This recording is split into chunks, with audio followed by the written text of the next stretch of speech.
Nation.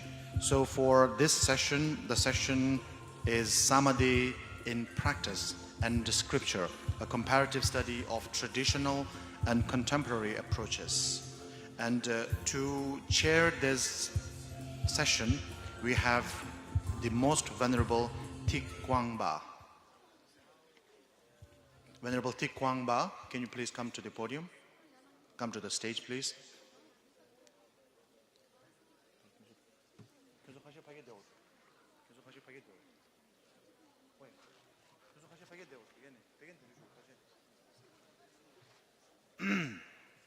So next, I would like to invite Venerable Professor Lenagala Srinivasa Thero, Head of the Sanskrit Department, Buddhist and Pali University of Sri Lanka.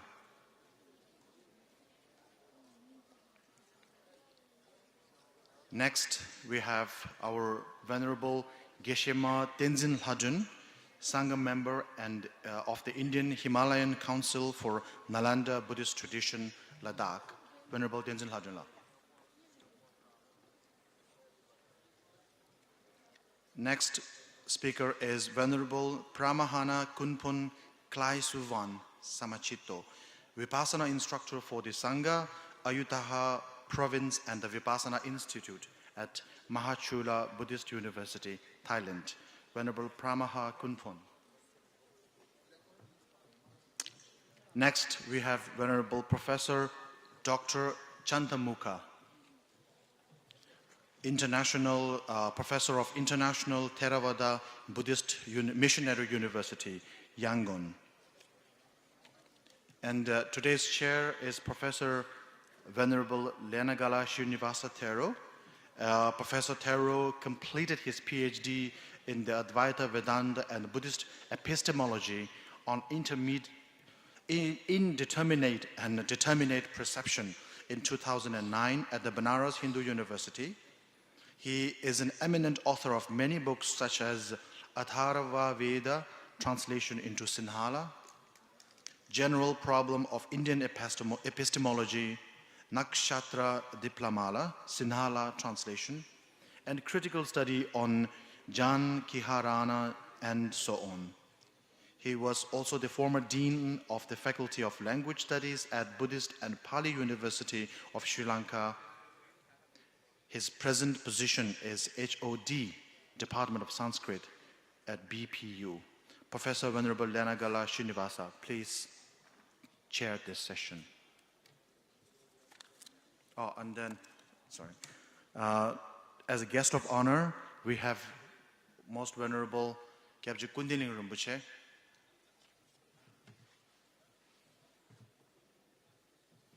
I think Venerable Venerable Thich Quang Ba. I think you can start.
Most Venerable Thich Quang Ba, it's your time.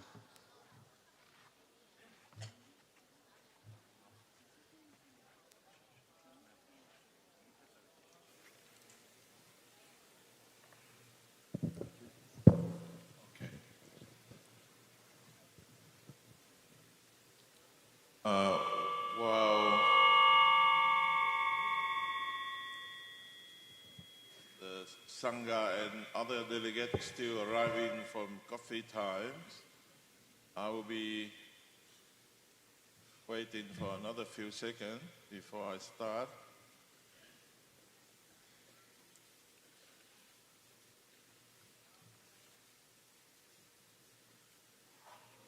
Right. Thank you very much for that.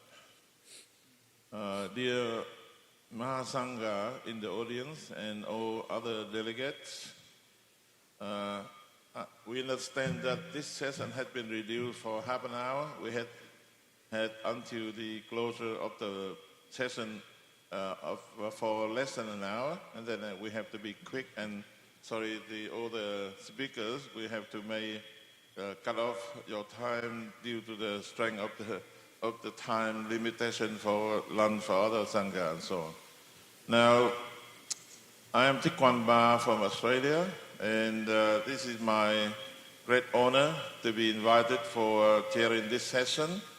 It is my opinion that the organization had very cleverly set out for a whole day today for discussion on three key important of Buddhist practices. Yes, the session prior to this one had already discussed several matters surrounding Vinaya, and this session, all the wonderful and respectful speaker will discuss the Samadhi, and then next session in the afternoon will be a discussion on Panya, which is three important and compulsory practices if any like to follow the Buddha path and achieve liberation and Nibbana. To cut short to my note from 10 to 5 minutes myself, I'd just like to, of course, to go through the very brief meaning of today, this session number 8. The topic is Samadhi in Practice and Scriptures, a comparative study of traditional and comparative contemporary approaches. This is quite ambitious topic. For paper, we'll speak surrounding the topic of how people can put Samadhi in practice, and also how it comes out from scriptures. Scriptures. Sorry to interrupt. One moment, please. We have the guest of honor, Gyabje Kundiling Rinpoche. Yes, please proceed. Welcome the guest of honor. Yeah. This is very senior and very holy Rinpoche. Welcome, Rinpoche. You are our guest of honor today. We see it honor again. This is His Holiness the 13th Kundalin Tasak Rinpoche. We had met several times in Delhi and here. Welcome and thank you for be our guest of honor today. The subject for this session is discussion around the subject of Samadhi in practice, and from the sources, I guess, from various scriptures, Pali, Sanskrit, maybe others. And this is the comparative study of how the Samadhi had been in the past, in the traditional practices, and also in the contemporary approaches. Samadhi had been created by many forms, particularly in the last century. From different nationality, we've seen very popular meditation park or meditation forest or meditation school in Myanmar, in Thailand, and all other countries, I guess. And of course, after Vinaya, the next important step for us amongst the laity, we all have to go through a process of purifying our mind and making our mentality become clear, pure, and calm and serenity. That's the very deep meaning of samadhi. And it is not my expertise view, but at least I got the duty to introduce our speakers. And very first speaker today is Venerable Professor Lenagala Srinivasa Thero. The professor is a professional university professor in Delhi, getting the degree from University of Delhi and become lately he's the Dean of Faculty of Language Study and Buddhist Bali University in Sri Lanka. His present position, he is head of the Department of Sanskrit in Buddhist and Bali University in Sri Lanka. Venerable Sir, that's your time. Namo tassa bhagavato arahato samma sambuddhassa. E bhagyavattu arahattu samma sambuddharajanan vahanseta mage namaskaraya veva. Homage to the Buddha, the Blessed One, the Worthy One, the fully enlightened One. Most Venerable Chairperson and other Venerable Sirs, dear Dhamma friends, today I'm so lucky to be here to deliver a presentation. When I was studying in India, I had such kind of thoughts to gather all the Buddhist sectors to the Boddhagaya. So that idea was succeeded after seeing this moment. Today, I would like to wish the healthy and long life to His Holiness Dalai Lama. Thanking to all the organizers, I would like to start my presentation. My topic is the practice of mindfulness and meditation for mental health. Benefits of meditations. Meditations have been found to bring far-reaching benefits to those who practice them regularly.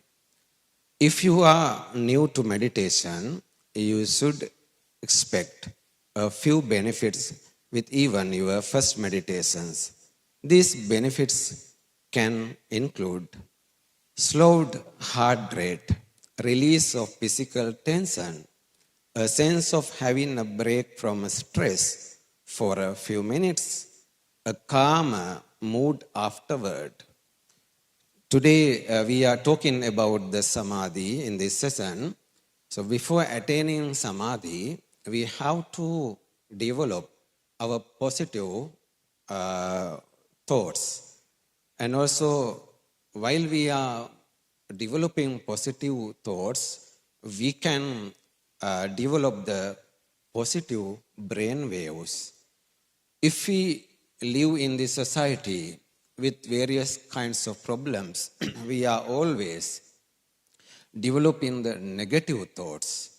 Those negative thoughts and waves are producing bad effects to oneself and others.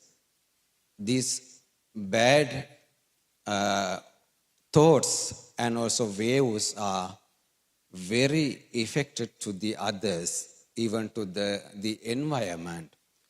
The environment also get various kinds of bad effects because of the negative thoughts. That is why we have to practice meditation. With meditations, however, the benefits build over time. After regular meditations, you will likely see more long-term benefits such as less reactivity towards stress, lower blood pressure, greater mental and emotional clarity, better decision making, greater resilience to stress, physical good health. See the picture of brain. I think the slides are not moving. Please show them to our audience. When we think about our brain, it's a very huge storage of the data. We are using very limited area of our brain. Here you can see the parts of the brain as you have learned and studied in your student life. These sections are very important to us for day-to-day lives. Especially you have to turn the occipital lobe and front lobe is this brain. I am going to give some explanations about this occipital lobe. When we practice meditation, it is changing into super level. Here we can see the electrons in the brain. They are working every moment. See theta state, the lights are there in the brain. Actually, they are named as electromagnetic factors. See this figure, anatomy of the mind. Meditation gives you access to your mind's most powerful layers. In our mind, there are three sections: conscious mind, subconscious mind, unconscious mind. While we are naming them, I would like to give you another very important point. At the downside of the names, we can see beta brain waves, alpha and theta brain waves, and delta brain waves. Here, the gamma brain waves are removed because in early studies, the scientists couldn't find the gamma waves. After a few years, they found that very powerful gamma wave. When we meditate, these conscious mind, subconscious mind, unconscious mind is going to be changed with the waves, brain waves. Meditation, scientific view.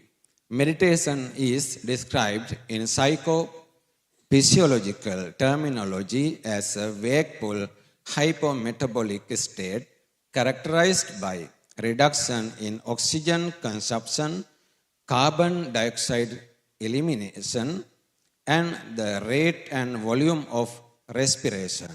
A slight increase in the acidity of arterial blood, a marked decrease in the blood lactate level, a slowing of the heartbeat, a considerable increase in skin resistance, and an electroencephalogram pattern of intensification of slow alpha waves with occasional theta wave activity.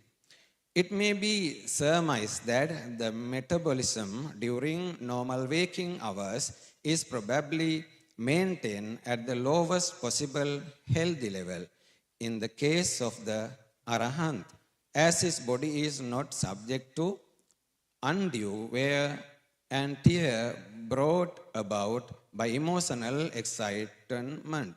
The positive defined sublime emotions or the divine modes of conduct named as Brahma Vihara, such as Metta, Karuna, Mudita, and Upekha, not to speak of the higher cognitive state, must necessarily find expression in body chemistry to produce a healthy constitution and a calm, unruffled, serene personality filled with peace, contentment, and the joy of enlightenment. Some Bodhisattva, when we meditate, we can experience the happiness, peacefulness, and the calm condition in our mind and in our life.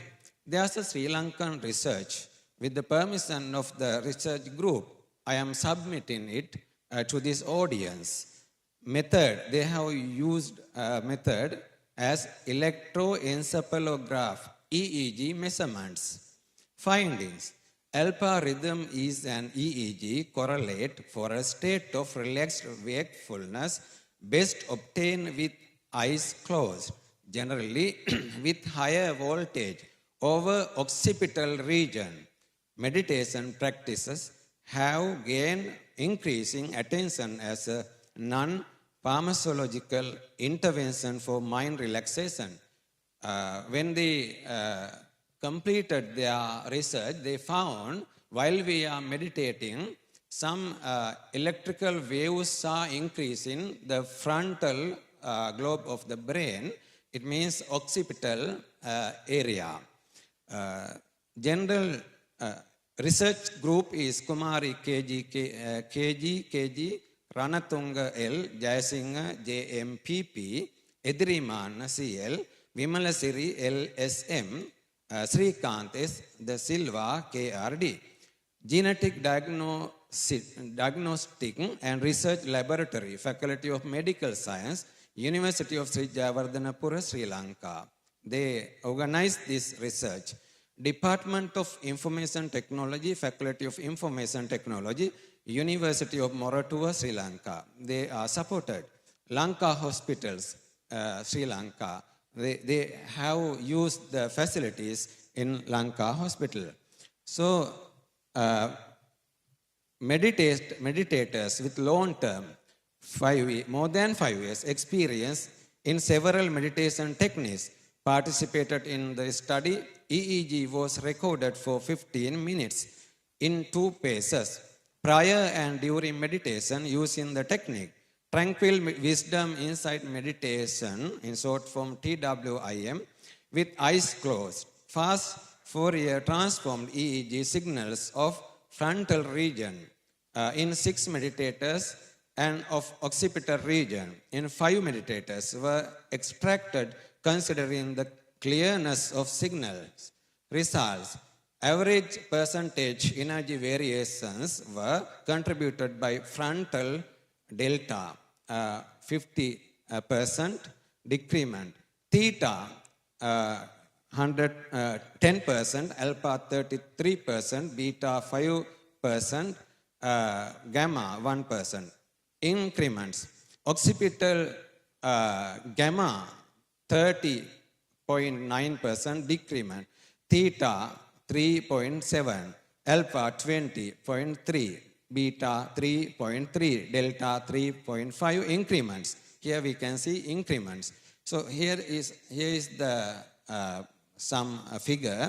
You can see before meditation the activity of brain waves. In this picture, before meditation, we can see delta waves are very high, and also theta waves are a little bit high. Before meditation, this result can be seen. During meditation, you can see the alpha waves are increasing. Theta and delta waves are coming down. Alpha waves are increasing high. It is a very important finding. Conclusion of Sri Lankan research. Frontal and occipital alpha power increment may suggest a mind relaxation effect. A signal analysis from other brain regions need to be performed for confirmation. They did this research only connected to the frontal lobe. While we are meditating, all the parts of the brain are working very well. It is producing the positive energy to the body. As you have studied, 5 kinds of brain waves are there: gamma, beta, alpha, theta, and delta. These waves are well balanced while we are meditating. Gamma waves are more important. The frequency range is 40 to 100 hertz. If the gamma waves are not balanced, the mental diseases such as anxiety, high arousal, and stress is coming up. If it is too little, ADHD, attention deficit, hyperactivity disorder, depression, learning disabilities. If we control them, binding senses, cognition, information processing, learning, perception, REM sleep, rapid eye movement sleep. Sometimes you also may have such kind of sleep. The eye movements are happening while you are sleeping. How to control the gamma waves? Through the meditation. If we do meditation, these gamma waves are well controlled, well balanced. So in this manner, all the waves are having same position. When we meditate, beta waves, alpha waves, theta waves, delta waves are well controlled. As a result of controlling those brain waves, we can produce very powerful energy. It can be used oneself and it can be used for the other benefits. One person who has developed his waves in a proper manner, he can use his energy, mental energy, brain waves, to cure the sick people also. Nowadays, we are hearing it in the world. They are using their powerful mental energy to cure the sick people. So it is true. We can do, even you can do it.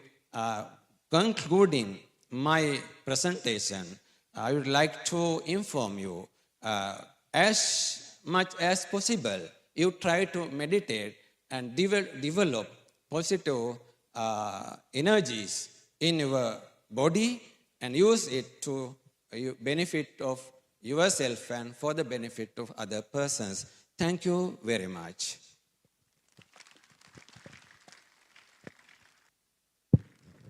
Thank you very much, Professor, for your wonderful papers. Our next speakers will be, in my concept, is very special. She's only one of the 2 female speakers of this conference, and also especially because of she is a Geshe-ma.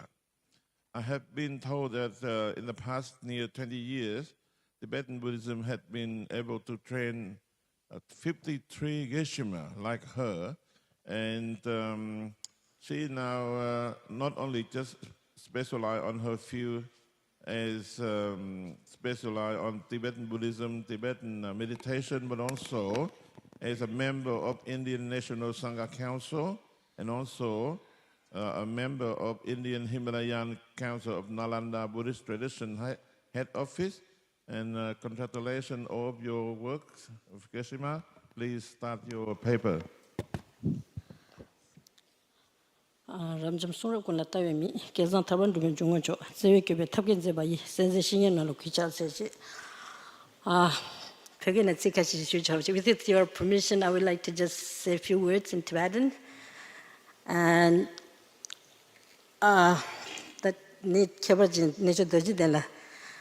Yang orang bercakap unji nang bertanda zaman keji, kentu be, linde tentu ya cik, ya lanjut sekarang cuci ke kau cuma berarti mesti kau cuma, saya kene cikai kau kasihna, kan, kau je nampak, kau nampak, kau cingin nampak dengar cuci, orang ini yang tak, kesan tangbo ni kundi sojung keji, keji cikai cina sedi, cesundi tangbo, kan cuci nas samsung ini ya, labasum juga le cesunya kalau bertanda cuci de labasum juga le res ini. Kamu jenasra, tak ni keba janjiri baca saya dah, susu cik mau bela yang cik, tak kau cuba re, mau bela cili cuba kau sunar re, jawab cuma ngusu cembi kau la cik, susu le cinggi la be, tendi ke baca saya sikit samjili ngelan shisha tendi cik. So I'm just homage to the Mahasangha who gathered here, International Mahasangha. And in the land of enlightenment, Buddha enlightenment, and I would just take a refuge, the Triple Gym. I confess the negative individually. I rejoice in the virtues of all beings. I hold the precious Buddha in my heart. So in the last 2 days and today's morning, where the distinguished speakers and scholars, practitioners have presented their wonderful presentation related with the Buddha Dharma. And the theme of this gathering, where you said bridging tradition and embracing diversity, or embracing diversity, right? So I think this is really historical gathering. And when I was listening to the Venerable from Sri Lanka, it took me some kind of, it brought me some vivid memory. My visit in Sri Lanka 24 years ago. And Sri Lanka is a beautiful island where the Buddha blessed many, many times. And we got the precious opportunity to visit the highest mountain, where you call it Shripade, where Buddha flew. Okay, sorry. Yeah. So why I'm saying here, why I'm saying that Sri Lanka is a blessed land, and this morning we were talking about the Vinayas, the Theravada, and the Mahayana, and then my topic is actually Samadhi in scripture and practice. So if we want to practice the Shil and Gyan, Samadhi is most important thing, that's my belief. I'm not a Samadhi practitioner, but I have very strong kind of strong respect in the three training, in the three higher training. So I have listed up here what the Buddha says. I mean, here I believe that, the representative gather here, like the three yana holders, like Sarvaka yana, Partika Buddha yana, and Bodhisattva yana. And maybe most of you are maybe all three in one. I mean, to practice all of them. Lama Tsongkhapa says in Tibetan, but I don't have the translation. This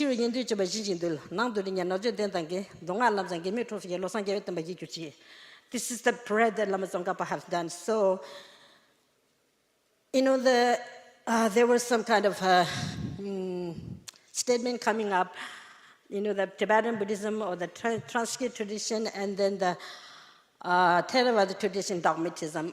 I personally disagree with that. It is very scientific, as the Buddha was presented. And the Buddha have actually said here, do not commit any evils, practice supreme virtue, thoroughly tame your mind. This is the teaching of the Buddha. So Buddha's teaching is about this. Commit no any evils. So identify the evils and then not commit it. And practice the supreme virtues. So supreme virtue, where you have different levels of the virtues that we can practice, and thoroughly tame your mind. So the practice, what does this practice mean? Tame our mind. Tame our mind from like wrongdoing to the right doing. So can you show me the next slide, please? Okay, here. And the lineage of our tradition means, I mean all of us. And 8th century's Nalanda master, Bodhisattva Shantideva, and the text is very, very practical teachings that anybody can listen, reflect, and meditate without any discrimination, without any caste, tradition, or beyond boundary, I think. And where he says, those who wish to guard their practice should very attentively guard their minds. For those who do not guard their minds will be unable to guard their practice. In this world, subdued and crazy elephants are incapable of causing such harms as the miseries of the deepest hell, which can be caused by the unleashed elephant of my mind. But if the elephant of my mind is firmly bound on all sides by the rope of mindfulness, all fears will be ceased to exist and all virtue will come into my hand. So this is our teachings. So it's a teaching of the Buddhas and the Nalanda masters. So, how do you really, tame our mind? So Bodhisattva Shantideva have articulately put in like 10 chapters, and each chapters have, different contents. So I'll just read through, because to plant seed for myself. So one day I will be able to realize what does this precious teaching means. Next slide, please. And then again here, His Holiness, the embodiment of compassion Buddha. And I would like to just recite this mantra with the chairperson permission. Mingmet sewe terjin chenrizik, time kembe wangbon jambe yang. Dibo malin jumze sangwe da kanjin kebe sugen songka balo santabe chabla sowantep. So where you have the living Buddha, His Holiness the Dalai Lama, and all the distinguished abbots gather here. And I really believe, you are all practitioners of these three qualities.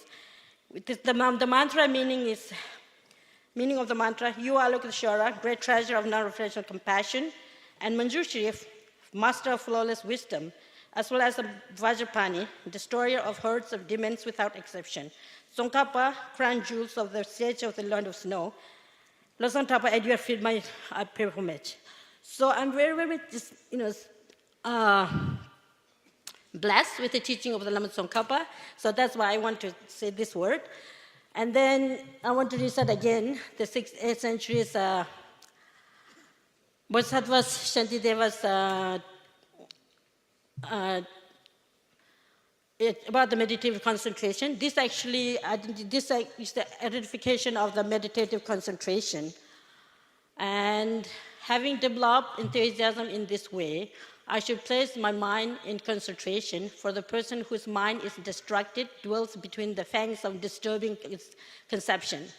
However, through solitude of body and mind, the distraction will occur. Therefore, I should forsake the worldly life and completely discard distorted conception. Worldly life is not forsaken because of attachment to people and due to craving for material gain and the like. Therefore, I shall entirely forsake these things, for this is the way in which the wise behave. Having understood that disturbing conceptions are completely overcome by spirit insight endowed with calm abiding, first of all, I should search for calm abiding. This is achieved through the genuine joy of those unattached to worldly life. And what does it mean about meditation, concentration, or samadhi? This is what it really means. So, next slide, please.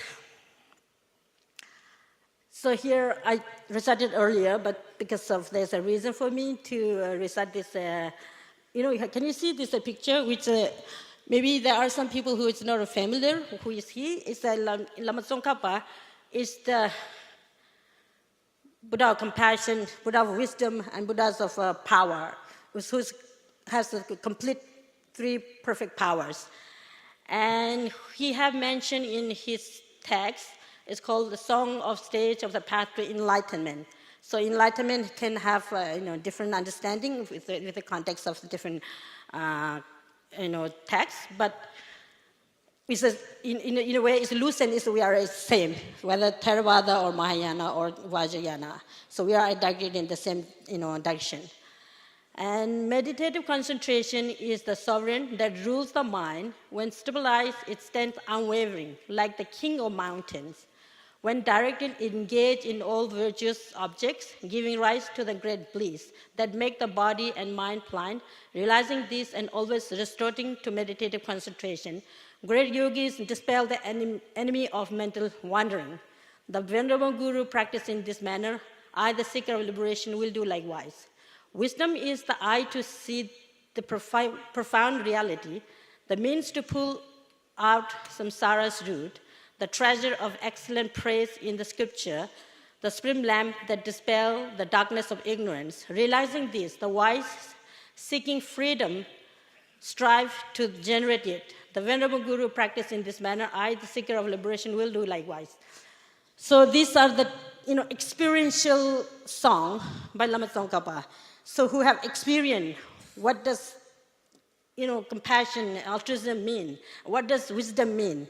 So when it comes to the wisdom and the three yanas, I believe the three yanas, Sarvaka yana, Patika Buddha yana, or the Bodhisattva yana, or Vajrayana, I think it's the same, but I have to explore furthermore. When you say wisdom, wisdom means, and it's a realizing reality as it is. But for that, we need to do a lot of critical thinking and analytical meditation. When it comes to samadhi, samadhi means meditation. When you have the meditation, two meditations are there. And the samadhi meditation, which is a single-pointed meditation, that we have to follow certain steps to, inward, to settle our mind inwardly. And then at the same time, we have to analyze the thing and what kind of emotion arising in our mind, and how can you really overcome this, some of this disturbing mind, and making some very critical analyzing, and we can discard the wrong thinking and then develop the positive thinking. So maybe next slide. And another Tibetan yogi, you see that his name is Gyatso Timizangpo, is the embodiment of compassion, all our Buddhas, who have said, special insight perfectly endowed with shamatha, complete conquer all affliction, knowing this and cultivating meditative concentration that transcend the four formless states is the practice of a bodhisattva. So what does it mean here, four formless states? Maybe next slide. Okay, here. I said it's a traditional Tibetan Buddhism or the Sanskrit tradition. I believe when you're saying Sanskrit tradition or the Pali tradition, in the Buddha's teaching that we find in Pali language and the Sanskrit language.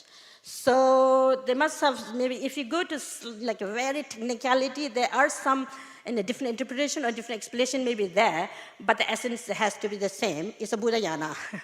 So I have just a listed of the, maybe I'll just explain a little bit about this depiction. What does it mean here?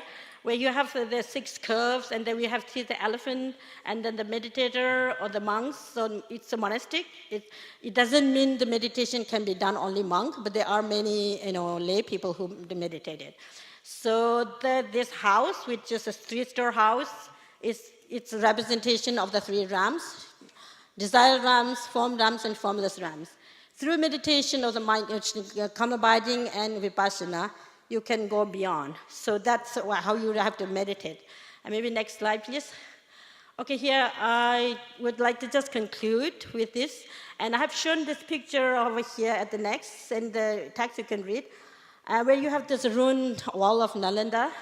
And then we have a group of pictures down there. And I had the great fortune to visit in November with the wonderful people coming from all over the world who are doing bodhicitta retreat here in Bodhgaya, and we had great, precious time to visit or go for pilgrimage on the site.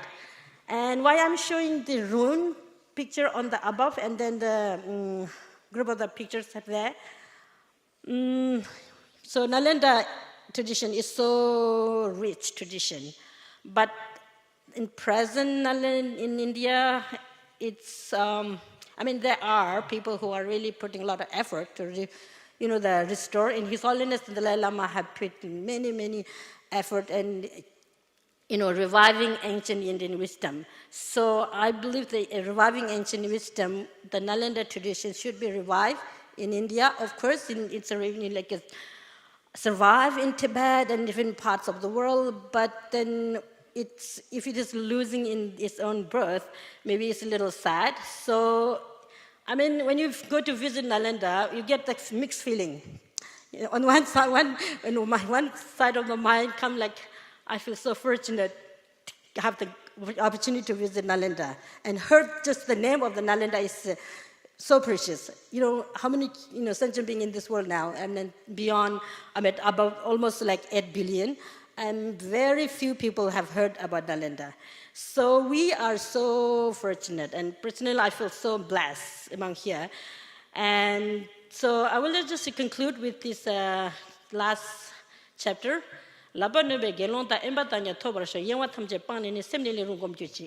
And Bodhisattva Shantideva have put in the 10th chapter where it says, monks desire to practice find quiet and solitary place, and through having abandoned all wandering thoughts, may they meditate with flexible mind. The text has mentioned monk, but I personally will take nuns or lay people or whoever aspire with the Bodhisattvas and Shantideva's teaching. Take it as our personal, advice and use that. I don't mean monks. So this is what I really mean. Okay, so I will conclude my short talk with this praise to long life for His Holiness the Dalai Lama and all the lineage holder of Buddha Dharma. Thank you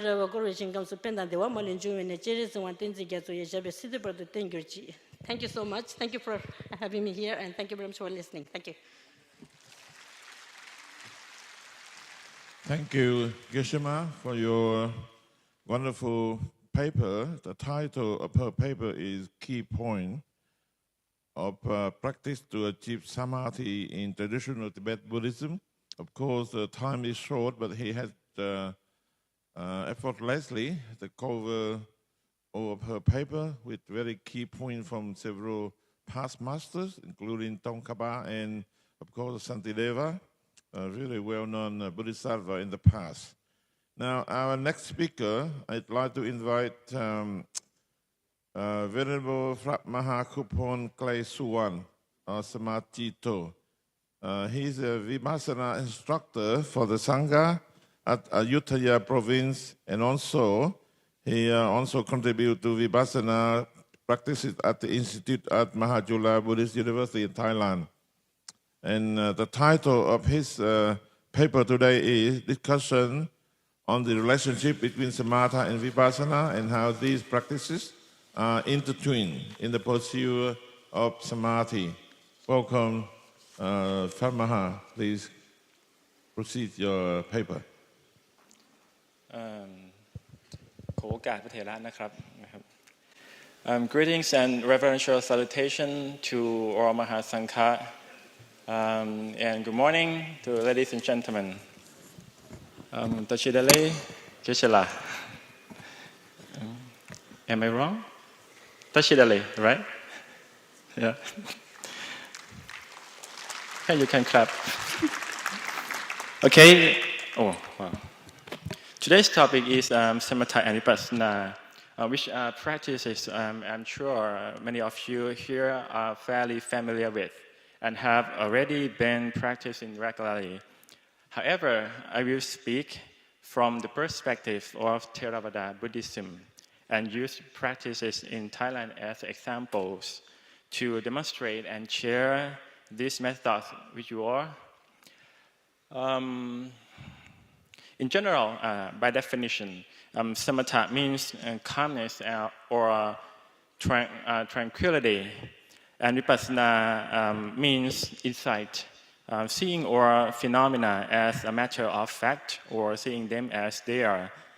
Samatha, as we have known, would involve the use of conventional things or appointed devices to attain tranquility. And vipassana uses the absolute truth, which is to specify various phenomena according to reality. Whether it is samatha or vipassana, both are similarly often refers to as meditation. Actually, meditation is about the working of the mind. The purpose of samatha is concentration or samadhi. The next slide. As for vipassana, the purpose is the panya or wisdom. The next slide. Like this. Okay. And okay, how are samatha and vipassana related? In Theravada Buddhism, next slide. In Theravada Buddhism, there is a stanza or kata or the words of the Buddha. Say the next slide. Next. Next. Okay, this. Yeah, nati chanang apanyasa, panya nati achayino, yamhi chanancha panyacha, Save Santike, Save Nibbana Santike, which means when there is no wisdom, there is no jhana. When there is no jhana, there is no wisdom. Whoever has both jhana and wisdom, that person is considered to be close to Nibbana. I would like to explain a little bit about the meaning of this stanza first. Wisdom here means wisdom that composed of diligence, which gives rise to jhana. And jhana refers to concentration that causes wisdom. This verse is also consistent with another saying of the Buddha, which is, next slide. Samahito bhikkhave bhikkhu yatha bhutang pachanati passati, which means monk with a steady mind will know and see the truth. The above statement shows the strong relationship between samatha and vipassana. It seems that the two must be inseparably interrelated and must coexist. It also still seems that these two work together in the sense that each side does their own thing in supporting and assisting one another with the aim to free the practitioner's mind from all impurity. And when we look back at the practice of samatha in the days before the Buddha's enlightenment, it can be seen that the characteristics do not quite respond with this said stanza. In the Sallekha Sutra, the Buddha has clearly stated that this type of samatha does not belong only to Buddhism. The purpose of doing this is only to make the mind ekaggata or one-pointed. It only means making yourself comfortable in the present. It does not lead to wisdom. However, even though this type of samatha is not the aim of Buddhism and does not share characteristics with wisdom, it can serve as the foundation for vipassana. Okay, next.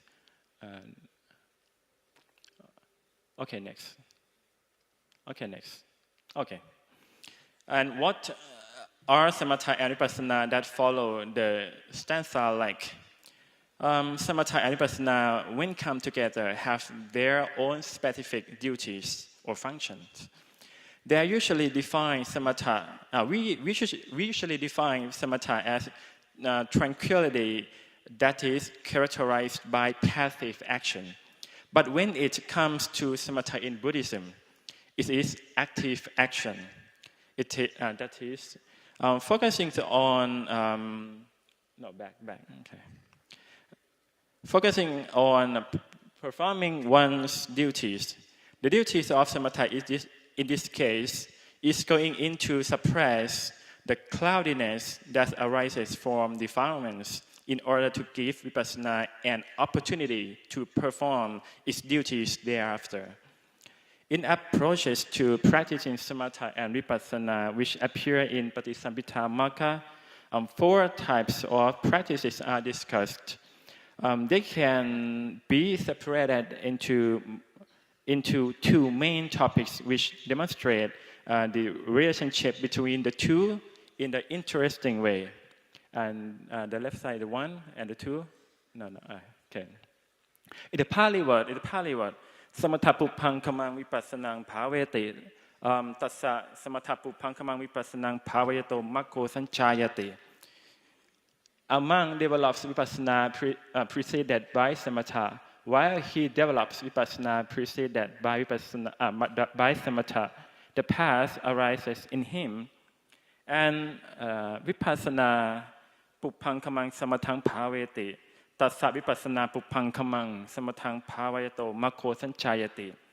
A monk develops samatha preceded by vipassana, while he develops samatha preceded by vipassana.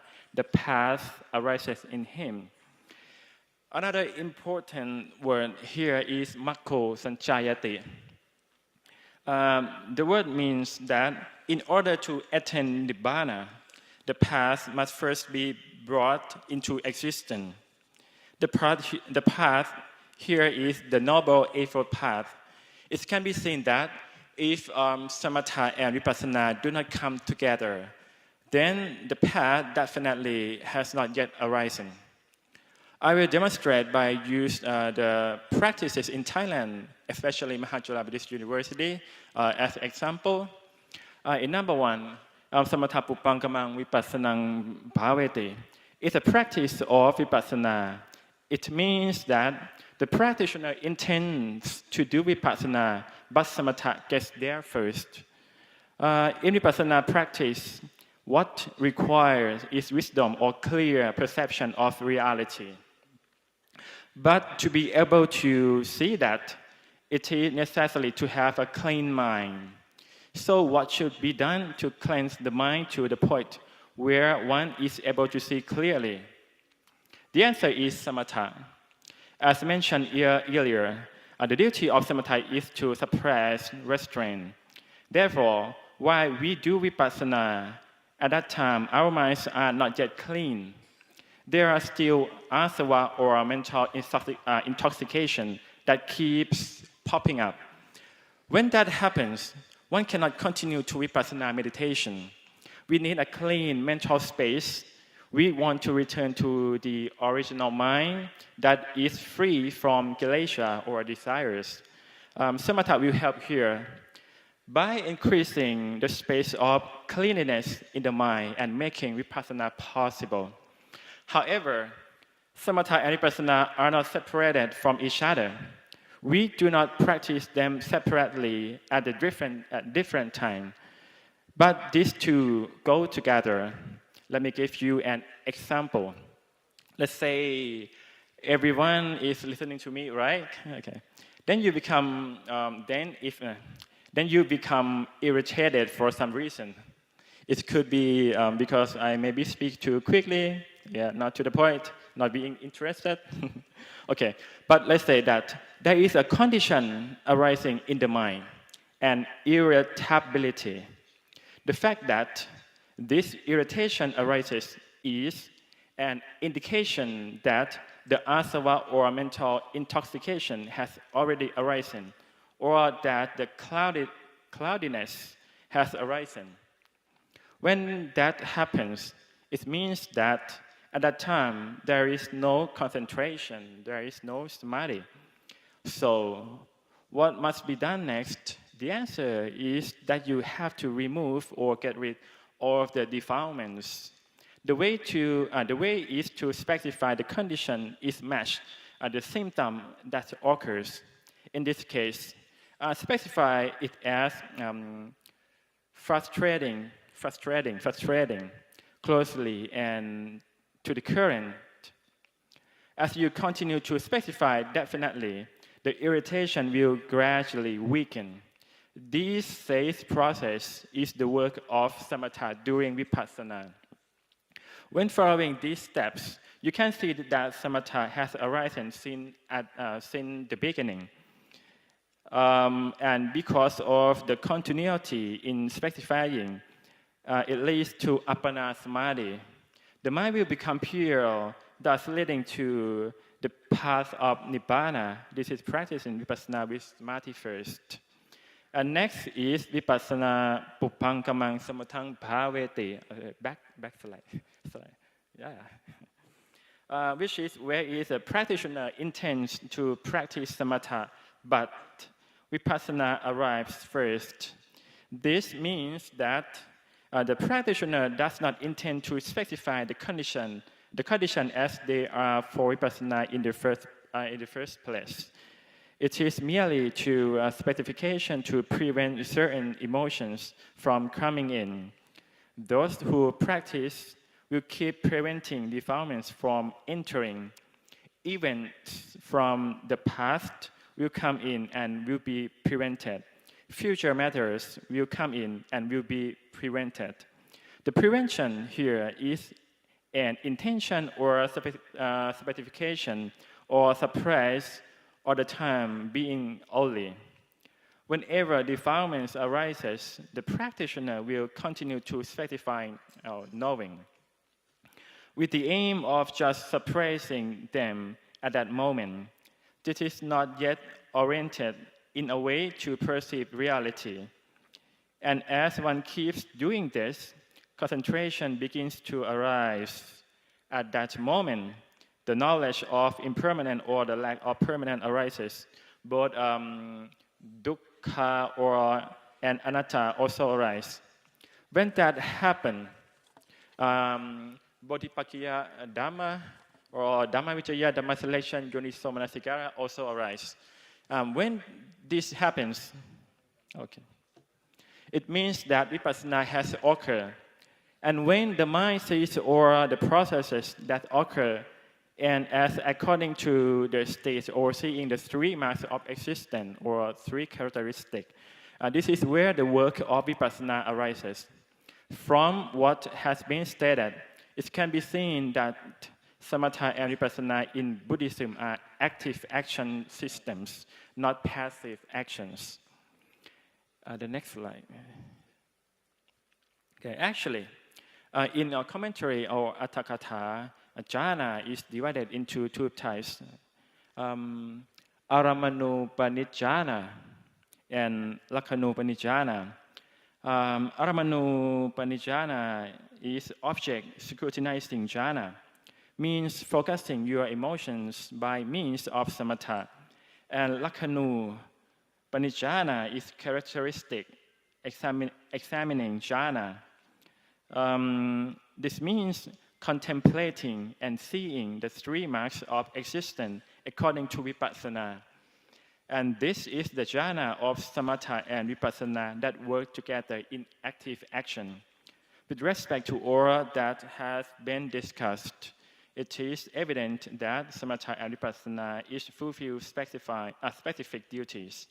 Because samatha and vipassana have different duties, they can harmoniously collaborate in the mutually supportive relationship to help the practitioner's mind attain to necessary mental quality and foster the emergence of wisdom that are essential for liberation from asava kilesa or mental defilements.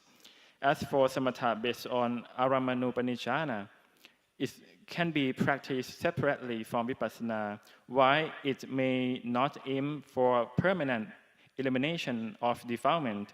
It can serve as a foundational practice for vipassana to aid in removing defilements in a similar manner. However, it must be undertaken on the basis of accurate understanding. Okay, thank you for your listening. ขอบคุณครับ Thank you very much. Venerable Mahakumpon Klai Suvan for your insightful paper. Our next and last speaker for this morning session is Venerable Professor Dr. Kandamukha. He born in Yangon 1974 and ordained in his 20 years old.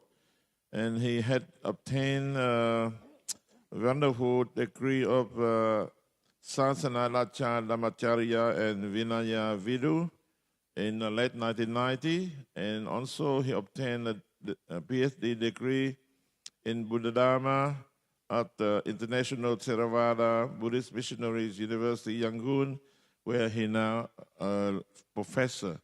Thank you, Venerable. Now your time. Good morning, everyone.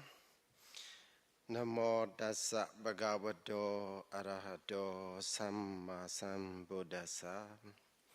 So first of all, I would like to express my thanks to the organizing committee of the ISF because it gives us an opportunity to meet together and also to have a kind of dialogue between two traditions or two or three or more traditions of the Buddhism. So we get to know each other. This is a very good opportunity, and also we share our understanding of the text. So even though we are we are different in terms of a color or the wearing or appearance and so on, but we are the same in the ultimate sense as the dukkha beings. Okay, we are being of a dukkha. So our physical and mental body is made up of the dukkha. Everything is constantly changing all the time, every minute and second and so on. So we share the same nature of the dukkha, regardless of the age during the Buddha's time or even before the appearance of the Buddha, or now even in this modern age, we remain the same as the dukkha beings. So what makes a difference is a view. So the way we see things is different. In this way, we had a different view. We had a different view, and then we have a different attitude. So because of these different attitudes, different views, we have a different actions. So mostly in the Kajjana Gutta Sutta, the Buddha explained. So one slide is, this is a short, maybe PowerPoint. So it is playing, so I will keep on talking. So please enjoy this clip as well. It is talking about how the Buddha appeared in the world. So before the appearance of the Buddha, there is, you may see, the world is in the complete darkness. Because we have a different ideas, a different view, we fight one another. We are making more and more problems in the world. So that's why the Buddha is an embodiment of the compassion and wisdom. So then the Buddha appeared in the world after 6-year-long practice. Then, so he make the world a better place to live in, and also he make the people, the beings, to be more ethical and also to be more intelligent. So in this way, the Buddha appear in the world, and also as we constantly hear that Bahujana Hidaya, Bahujana Sukhaya. So for the welfare and well-being of the all sentient beings, the Buddha appear in the world. But what did the Buddha do for us is not the giving any property or any blessing, but what the Buddha gave is 3 trainees. Okay, so can you next slide, please? Next slide. Yeah, next slide. Yeah, the Buddha gave 3 trainees for what? For the liberation from all kinds of miseries. So from the liberation from being encaged in the suffering. So that is the purpose of the Buddha's teaching. So to gain this purpose, the Buddha explained that the Buddha provide 3 trainees: morality, concentration, and wisdom. So please next slide. So then, so I will talk about the leading role of the morality. So there I mentioned there 3 things. It is a quotation from the Venerable Siwalas, from the Theragatha. So morality is a foundation for the absorption and the noble path and fruition. Without that foundation, without the foundation of the morality, there will be no absorption, jhana, no mega phala. And then, as a result, there will be no liberation. So also another simile is that the morality is a mother. Everyone, we have a mother. So the mother of what? Concentration meditation and insight meditation. So without keeping our morality pure, concentration will not be possible. Without the concentration, deeper and sharper concentration, insight, knowledge cannot be expected. So also another simile is morality is a door. So the door of what? The door of joy. So if we consider our morality pure, then we feel a kind of a satisfaction. That satisfaction makes us joyful, and then delightful, and then sukha, happiness is there. Then it will be followed by the concentration. So next slide, please. So in this way, morality serves as the leading role of the all wholesome mentalities. Next slide. You skip one more. Please, one slide back.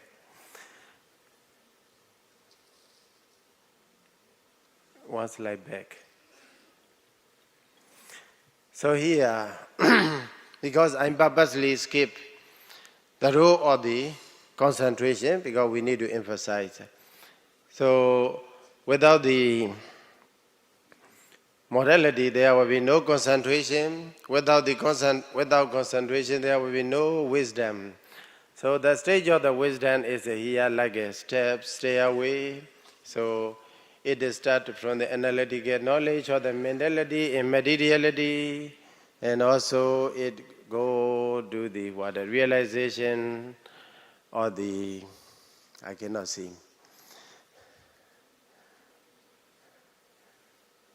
So up to that level, okay, that is called Pinga Jnana, Bhaya Jnana, Arinava Nivida Mosidu, and also Patisankha Jnana, Nuloma Jnana, and also Godarabu Jnana.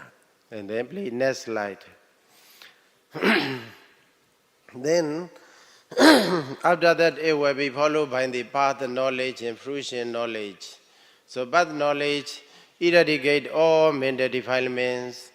So one stage after another, as you all know, so I will not go into detail. And also the fruition knowledge, the knowledge associated with the fruition or the path is, it completely subsides mental defilements in 4 stages.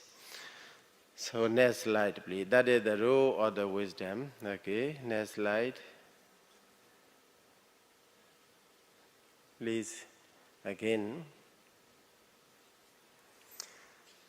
So then we need to emphasize about the level of concentration. So as we all know, the concentration is a samadhi. Samadhi has a 3 level in my understanding of the Abhidhamma text. That belong to Theravada Buddhism. So if we study the first book of the Abhidhamma, that is Dhamma Sangani, so after that studying there, you can see Samadhi has 3 levels. One is one-pointedness of the mind. Okay, one-pointedness of the mind, it is called Citta Sekagata. When it arises, this is a mental concomitant. When it arises together with the unwholesome mentalities or any other mentalities, it remains as a one-pointedness. It cannot be God. It is not described as a samadhi. Then, in the next level, that is concentration. So, if it go to the working group of the jhana, absorption stage, then it is a time to become a part of the jhana fetters. So, part of the jhana fetters. This is also cooperative, collective effort of the Vidaka, Vijara, Piti, Sukha, Ekagata. So, there also Ekagata remain the same, but so in the definition they are provided, it is called samadhi. Okay, samadhi is there. So when we go further, when we make it deeper and sharper level, in incorporation with the Eightfold Noble Path, as an Eightfold Noble Path, that the Samadhi Ekagata become a Samma Samadhi, praiseworthy concentration. So in the commentaries, it is explained as a Samma is explained as a praiseworthy concentration, not the right concentration. Sometimes it may be right, but it may not be good for us. But the Buddha used the word Samma as a praiseworthy concentration. So that the concentration cannot happen alone. If it remains alone, it will not be a Samma Samadhi, because it works together with the other 7 component parts. It functions well as a superior concentration. So that is a level of concentration. So then please the next slide. Next slide. Okay, central rule of the concentration. So this is very common to you. Sila, Samadhi, Panya, morality, okay, concentration and wisdom, they work together. And then I already explained you about the role of the morality. It is a starting role. It plays the leading role. And then concentration plays the central role. It support our morality pure. So if we are practicing concentration, meditation, taking some object or one object, either it is an object or characteristics, then other than we are very calm and peaceful. There will be no violation of the physical and verbal activities. So that's why, in this way, concentration, training of a concentration, maintain the purity of the morality. And also, another way is the training of the concentration strengthen our wisdom and also direct our minds toward the deeper understanding of the reality. So in this way, so among these 3 trainees, concentration plays very central role. Why it is supporting morality pure, it also direct our mind to be very wise. Okay, so please next slide. So the way to develop a superior concentration. Okay, here I purposely choose Anapanasati Samadhi Sutta. Okay, there are many ways to develop a concentration and also to make it our concentration to the deepest level, highest level. Now here I put it the stages. First one is breathe. Everyone is a breathing beings. So that's the one purpose I choose. And also another purpose is that in the breathing meditation, so there will be, it is a combination. Breathing meditation or breathing object is a focal point of the 3 formations, sankhara. Kaya sankhara, bodily formation, vaji sankhara, verbal formation, and also citta sankhara, mental formation. These 3 formations come together in the anapanasati, meditation or in-breath and out-breath. That's why I choose this one. So it is explained in the Anapanasati Samadhi Sutta. So please step like this, breath. Firstly, we have to keep be mindful on the in-breath and out-breath, and also it will be, after some time, you will find it calmness of our in-breath and out-breath. Here, bodily formation means in-breath and out-breath. And also then, we will feel that the happiness, pity, joy, and so on. And then that is about the mentality, citta sankhara is there. Then we have to dive deeper. So, and then calmness of the mentality, and also finally the conditions of the mentality. So in this way, we will see things as they really are. So then, in this way, our concentration become a very, very superior. So with this, I would like to I would like to encourage everyone to be to practice or to undertake anapanasati meditation to sharpen, to make a deeper concentration and also sharper wisdom until we attain the nibbana. So thank you so much for listening. Next slide, please.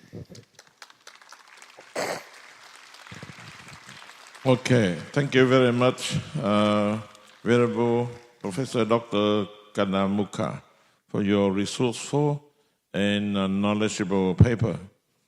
Now, time for question and answer. May we have only two, please?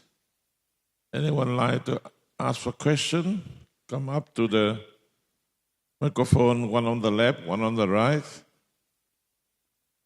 Indicating your name and your country, and shortly go to the point. Not long question, please.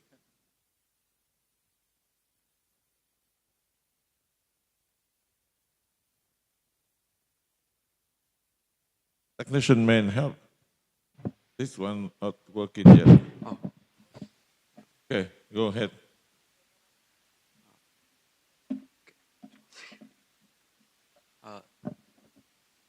Thank you so much for the opportunity.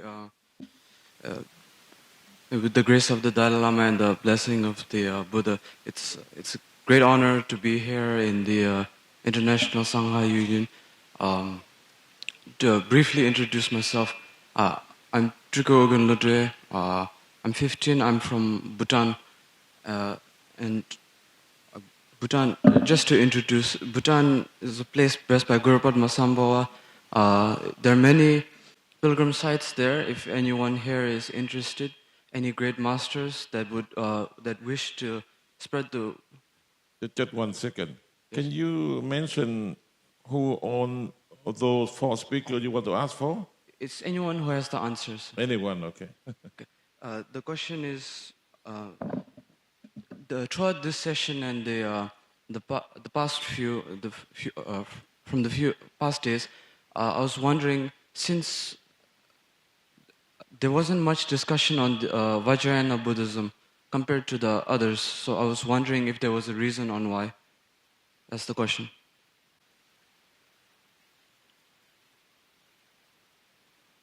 Venerable, you like to answer? I couldn't get the question too. Not very clear. Sorry. Can you speak, yes, to the point and clearer, please? The question was why there was not much discussion on the Vajrayana Buddhism. I was wondering why. Yeah, I don't know who will you like to answer. The question is why the Vajrayana meditation is not discussed at this conference. Yes, go ahead, please. Geshima. Oh, can you hear me? Yeah. Your question was why there was no discussion of the Vajrayana, right? Yes. So my answer would be ask the organizer, and maybe just brief my own kind of personal thinking. Vajrayana is a secret mantra, a secret teaching. So it's more like a personal, or more in a selected people could study and practice. So maybe that's a reason, my guess, okay? So you should get the answer from the organizer. Thank you. Okay, thank you. The Venerable on the right, please indicate your name, your country, and the question toward anyone here, please. Thank you.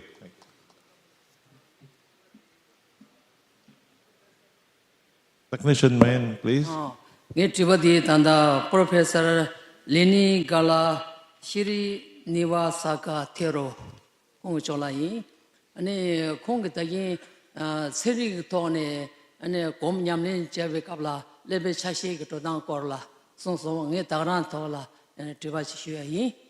Ane Tadangazo ki Kong Sonson Gom Javekabla Occipital Lob Lagachigre Sonson. Nazo Ongu Ngaki Ane 통솔당 토소로게 레신드스 내가 집에 갑라 콘솔라 내가 제게 슈겐기 다트기 지고라 다딘데 존에 신의 콘도 레바게 내가 지기 여러봐 대상 땅 가서 신의 저저 곰티베 갑라 콘솔기 따단다 옥시피돌 로 내가 지기 여바이나 콘솔라 내가 제게 슈겐기 다트기데 간데스 다트기 여레스 혀 직제 이바디 가서 다 희는라지 곰 대비 갑도라 아니 당부 통마 세컨 카시지르나 mik바디 아니 셈디 mik바디 강라 세지도 네 대바 용거로 발다 디네 세컨 카시 루도 삼발라 양 희니게 게기소 정화당 보바 딘디 온도 송디거데 곰짝에 가사거나 다 mik발라 세지도 네요 삼삼도 딘디 세기 되게도와 지상 덴디기 안에 신이게 개기 증거기 오늘의 손에 심잉의 갑도들라 욕보 공부보라 욕보 학고야기 덴데 탑시 가려요레스 휴야직 덴이 이바티 안에 심세지도 네베 갑라 레베기 차시기 내가 지게 양심디 mik발레 요네 지금와당 고바 가론도 도테베 갑라 양 레바가 차시 민다와기 덴데게 내가 지게 So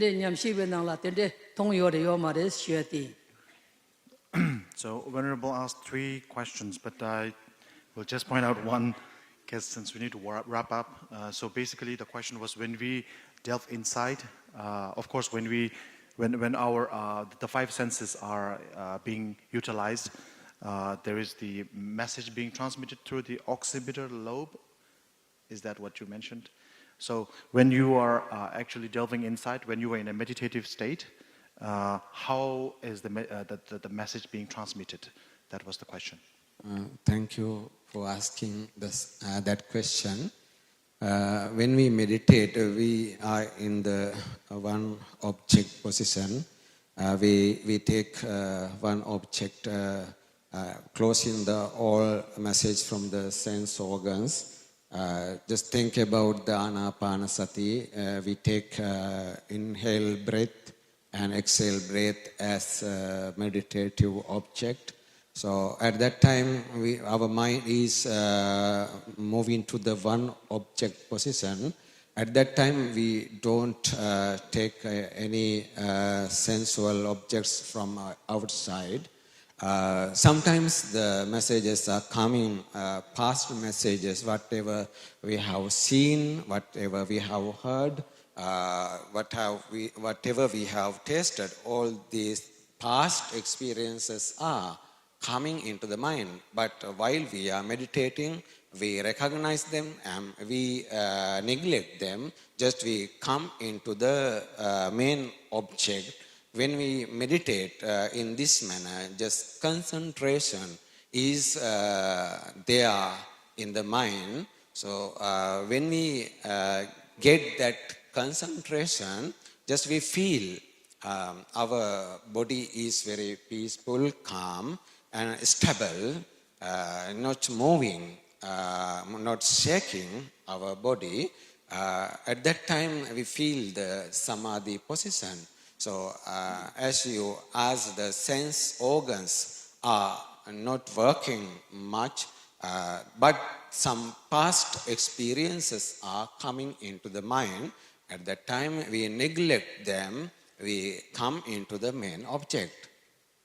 Thank you. Thank you, Venerable Lenagala, sorry. So since, I think because many of the monks, many of the Sangha members take only 1 meal a day. So I think it's very important we now proceed to the lunch. So for that reason, we would conclude here and then proceed to the next program, which is to distribute the certificate of appreciation. Thank you. Okay. And I would like to request, Venerable, you want to wrap up? Or? May I have 15 seconds? Sure.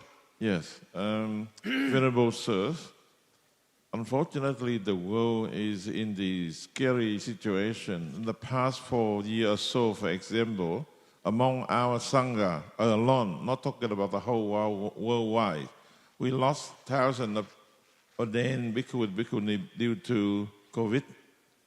And one very sad news arrived to us, at least, is our acting Sangaraja.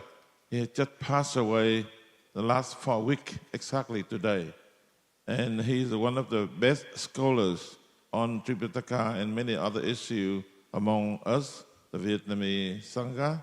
And this is one of among many, many other senior Sangha, I guess, who had been lost in the past 3-4 years, particularly fewer in this year, but still the effect of the world problem still affect on us. I'd like to take this opportunity to appeal for us to try to develop and build up our brotherhoods between and sisterhood as well between all Oden Sangha by hopefully organizing more and more this sort of seminar conferences. Then can be closer, discussion the matter we all concern, and we may like to learn and share each other about what we have learned in our special tradition or nation. Thank you very much. This is just another general appeal to the organizer who are out there who could do more and more for the Sangha sisterhood and brotherhood. Thank you. Thank you, Most Venerable Thi Quang Ba. Now may I request Kyabje Kundini Rinpoche, our guest of honor, to present the certificate of appreciation to our wonderful speakers and the chairperson.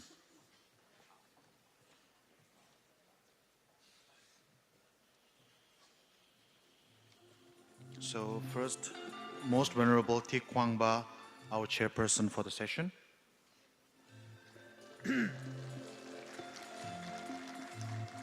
Next, Venerable Professor Lenagala Srinivasatero.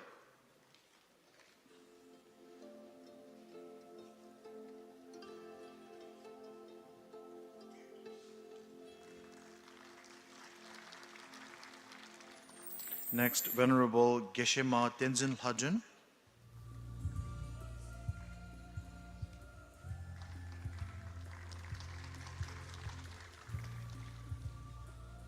After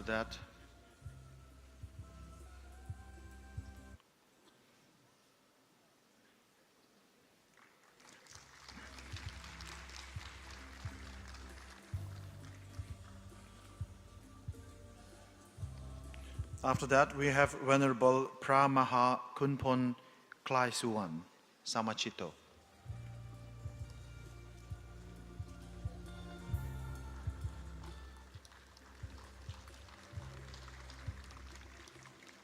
And next we have Venerable Professor Dr. Chantamuka.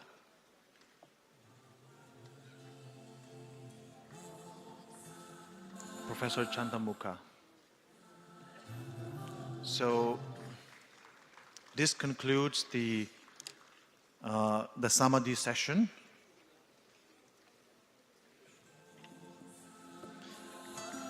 And so may I now request the speakers to take a photo session together.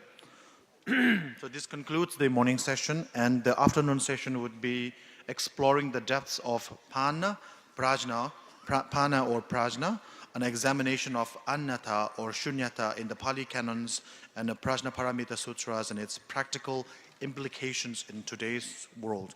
So I would like to request all of you to be back here. We will start actually at 1